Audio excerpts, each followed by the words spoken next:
Hello guys, in this video, we will talk about Ableton and Reaper, and I will help you to decide which DAW is better for music production in 2025. So let's start with Ableton Live. It is designed for electronic music producers, live performers, and loop-based workflow lovers. It features session and arrangement views. It is great MIDI effects and seamless automation. Reaper, on the other hand, is a highly customizable DAW. It is known for its lightweight design, deep editing tools, and low system usage. It appeals to those who want complete control at a low price. So let's compare both of them. Number one, their interface and workflow. Ableton is intuitive for loop-based and electronic music, while Reaper has a more traditional DAW layout, with deep customization but a steeper learning curve.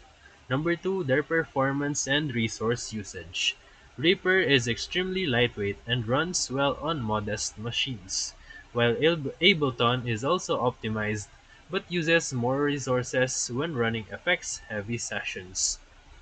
Number 3, their price.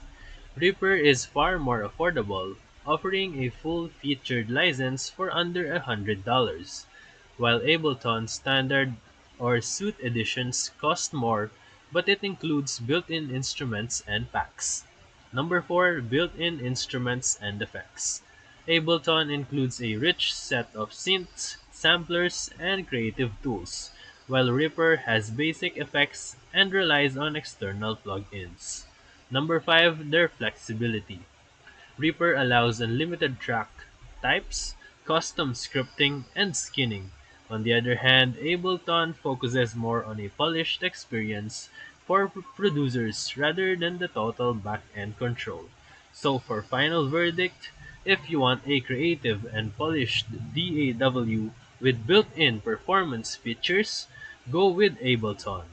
But if you want a budget-friendly, which is deeply customizable workstation, Reaper is the best for you.